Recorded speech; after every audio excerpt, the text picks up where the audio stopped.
On June 17, 2026, in Houston, Texas, a 41-year-old man walked out onto a World Cup pitch for the sixth time in his career. No player in the history of men's football had ever done that before.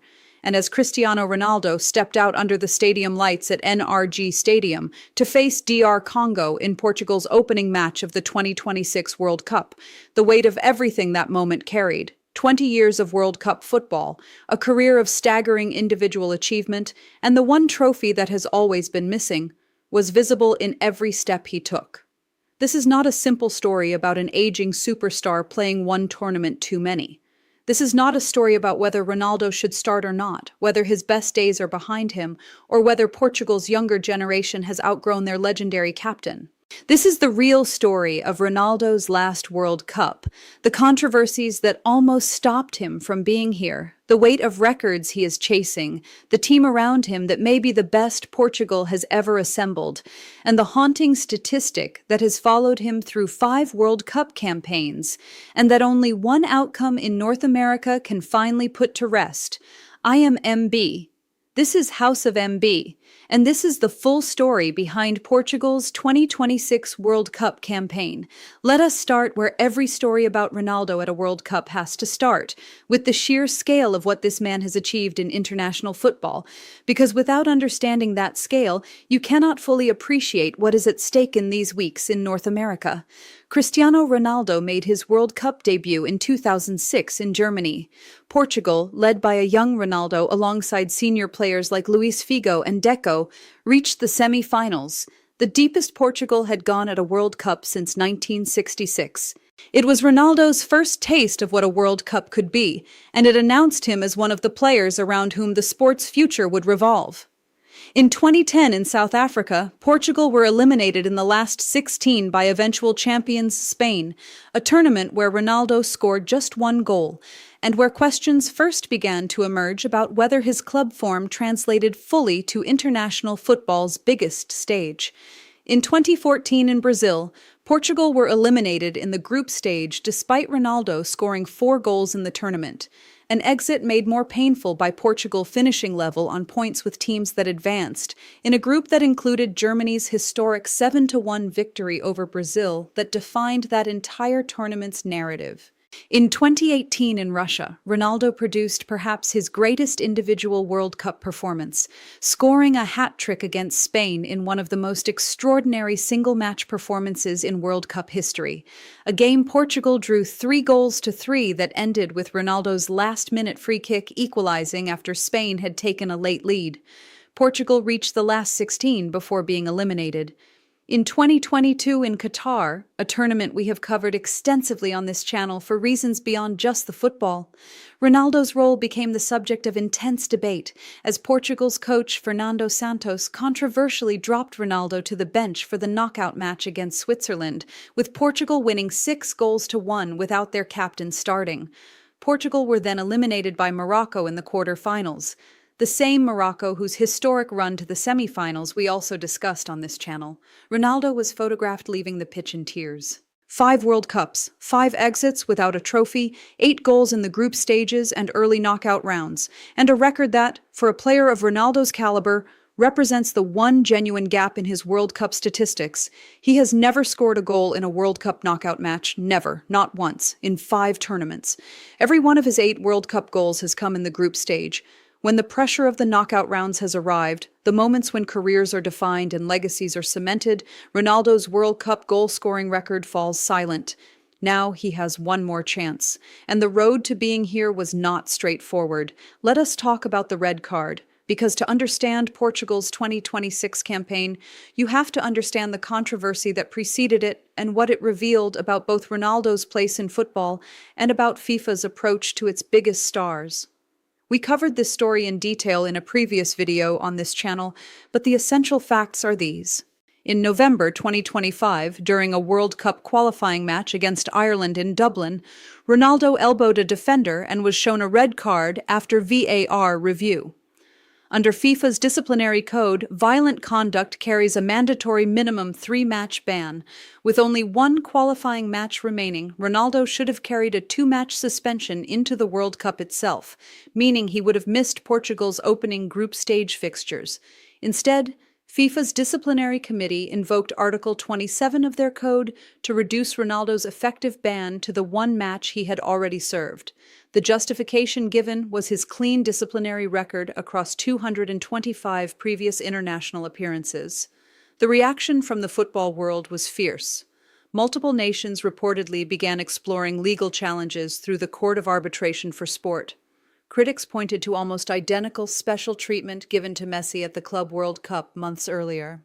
The Daily Mail specifically noted the timing. FIFA's lenient ruling came just 1 week after Ronaldo had met with U.S. President Donald Trump. Whether that timing was coincidental or not, it added another layer to a controversy that went to the heart of whether FIFA's rules apply equally to all players, regardless of commercial significance. The controversy has not gone away, but Ronaldo is here, playing, and the question for Portugal and their supporters is not whether the disciplinary decision was fair, it is what Ronaldo and Portugal do now that they have arrived at this tournament. To understand Portugal's real chances at this World Cup, you have to look beyond Ronaldo and examine the squad Roberto Martinez has assembled, because in many ways this is the best collection of Portuguese talent ever gathered at a single tournament. The spine of this Portugal squad has been hardened by a remarkable club season. Nuno Mendes, João Neves, Vitinha, and Gonçalo Ramos all arrived at the World Cup having just won the UEFA Champions League with Paris Saint-Germain, the most prestigious club competition in European football. That means 4 of Portugal's key players arrived in North America having just lifted one of the most coveted trophies in the sport, with their confidence at an absolute peak. João Neves, in particular, has emerged as one of the most exciting young midfielders in world football, a player whose composure, technical quality, and reading of the game belie his age significantly. His hat-trick in Portugal's 9-1 qualifying victory over Armenia, the match played while Ronaldo served his ban, was as clear a statement of intent as any player has made in recent international football. And therein lies the question that Portuguese football has been wrestling with for months. The 9-1 victory over Armenia happened without Ronaldo. It was one of the most emphatic qualifying victories in recent memory. Bruno Fernandes, who has often appeared to play a reduced role when Ronaldo is present, partly by design, partly by Ronaldo's gravitational pull toward the ball and the key moments, scored a hat-trick himself. The team looked liberated, clinical, modern, and this has fed the debate that every honest observer of Portuguese football has been having privately for longer than most people will admit publicly. Is Portugal's best 11, their most fluid, most dangerous, most effective attacking configuration, actually one that does not include a 41-year-old Ronaldo as a starter? This is not a question that gets asked lightly. Ronaldo's status as Portugal's captain, as their all-time record goal scorer by a vast margin, as the player who arguably more than any other has elevated Portuguese football's global profile over the past 2 decades, all of this creates an almost irresistible cultural and emotional force toward his inclusion. Roberto Martinez, as Portugal's coach, has navigated this situation with considerable care. He has publicly maintained his support for Ronaldo, has stated his belief in the veteran's contribution to the squad, and has continued to select him. Martinez has a difficult balancing act.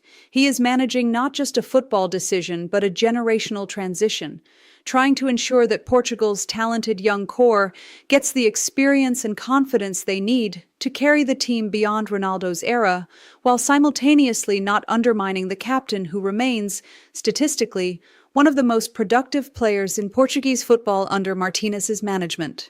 Ronaldo's statistics under Martinez are genuinely remarkable for a player his age. 25 goals in 30 appearances is a goals-per-game ratio that betters any of his previous international managers. And in the warm-up matches before the 2026 World Cup, including a 2-0 win over the United States and victories over Chile and Nigeria, Ronaldo was present, contributing, involved. Though in the Nigeria match specifically, he missed clear chances that a younger, sharper Ronaldo would almost certainly have converted, a reminder that at 41, even the most extraordinary physical specimen in football's history cannot entirely escape time. Portugal's group at this World Cup is Group K, and on paper it represents a favorable path to the knockout rounds. DR Congo, Uzbekistan, and Colombia are the opponents. The group gives Portugal a realistic opportunity to advance comfortably, potentially with maximum or near maximum points, setting up a knockout stage entry with momentum and confidence intact. But here is where Ronaldo's record creates its own specific pressure. If Portugal advance through the group stage, which given their squad quality they should, the knockout rounds begin. And the knockout rounds are where Ronaldo has never scored. This is the record that matters most in the context of 2026.